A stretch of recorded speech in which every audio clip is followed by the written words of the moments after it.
Good evening, folks. Let's see, we're going to do a couple of different asanas this evening. Tonight's focus of teaching, we're going to do Padmasana number 62, also known as the lotus pose.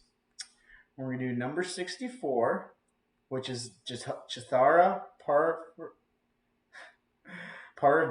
Pavarti, I think, also known as the reclining twist pose. That's another good one. And last but not least, we're going to finish a couple more. We're going to do number Savasana 65, also known as, I'm going to call it, it says corpse pose, but due to sensitivity, let's keep it as a supine position anatomically. That way we avoid any issues with that. And we got two bonus ones. We've got Sukhasana, also known as just the easy pose, and Vajirasana, also known as the thunderbolt pose. So, without further ado, let's get into our first one. So, to work on our number 42 or 62 of the Padmasana, the lotus pose. So just sit and start in the stat position. Breathe in, 2, 3, breathe out, 2, 3. So what I'm going to do is, I don't know if I can get into this pose, but this is good for adaptation. It says to bring your feet up above each other and over the tops of your legs, but I don't know if I'm going to be able to do that. So the next best thing is just like so. Just cross your feet like so. Breathe in, 2, 3. Breathe out, 2, 3. Keep neutral spine, like your head is on a pedestal. Neutral spine. Because the regular one is where you would take your feet like so and cross the other one up inside the leg. I can't do that, so we just did that pose instead. So that's what's most important about these different poses for yoga, is to have adaptationals so that you're going to have individuals that are going to have back issues, they're going to have leg issues, knee issues. That way they're still able to get the full yoga experience with adaptation, so that's inclusive, so everybody can do it. All right, next one we are going to move into is the Jathara Parviti number 64, also known as the reclining twist. So this one, so you can do, and Katie came by to say hi. All right. Adjustments is you can just bend your knees if you want, or keep your legs straight, hands to your sides, kind of like a supine position, and take your feet. And if it's too much, you just take your legs and just come over to the side like a windshield wiper. Breathe out, 2, 3. Breathe in, 2, 3. Breathe out, 2, 3.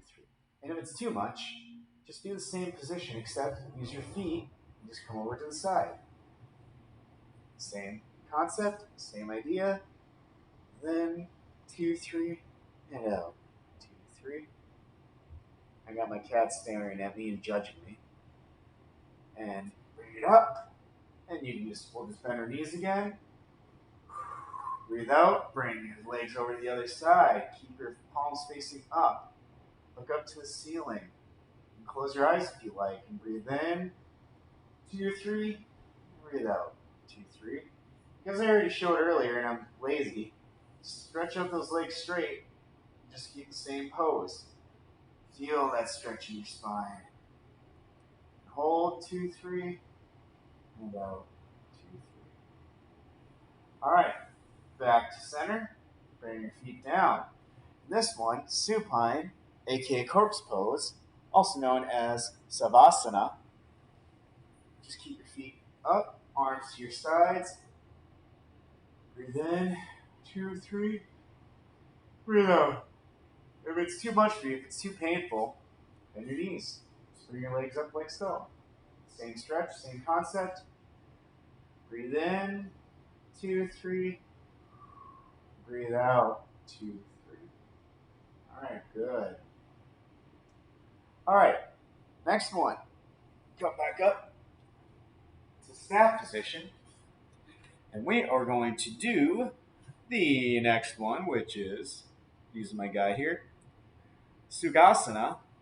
So that looks familiar from earlier. I'm going to sit facing the camera so I can give you kind of an idea. So it's essentially just like the lotus pose, but the modified. So just cross your legs like so. This is the easy yoga pose. Hands to heart center. Breathe in. 2, 3. Breathe out. 2, 3. Yep. Keep yourself nice, neutral spine. Close your eyes. Breathe in. And out. Feel the flow. Good. All right. Sorry, my kitty. Anyway. And last but not least, we've got the thunder pose, also known as the Vajirasana. And that one I likely cannot do, but we're going to find different ways to try to adjust and do the best you can. This one in the normal position is your hands on your knees, you're sitting back on your feet like so. Some can do complete, some cannot. This is what I do. I just sit and cross my feet a little bit, do the same thing, and hold. That's one way to do it. If it's too much, same deal, just don't go down as far. Or the one I like to do, this is another option B. I'm sure you guys have heard of this one. Good old-fashioned child's pose. That one takes a lot of strain off the back of your legs. You just hold like so. Your legs are about the same position. 2, 3, and out. 2, 3. Good. Very good. And if need be, as always, I recommend, if it's too much, take some yoga blocks, put them right here in between the back of your quads and the back of your calves right here. And that way you can still sit on it and still hold. Put your hands on your knees or at heart center. Breathe in, 2, 3. Breathe out, 2, 3. And relax. Come back up. And there you are, folks. Congratulations. Thank you for taking your time to do a little bit of some yoga with me tonight. We did a little bit of everything. We did the Padmasana, the Jatra Pavarti. We did the Savasana, Sukhasana, and the Vajranasana. Thank you all so much for taking time to join me for a little bit of yoga this evening. Y'all take care and have a good one. And always, biggest, most important, modify, modify, modify if you need to. Yoga can be a great and wonderful thing, but it's not so great and wonderful if you injure yourself. Thank you and have a great evening.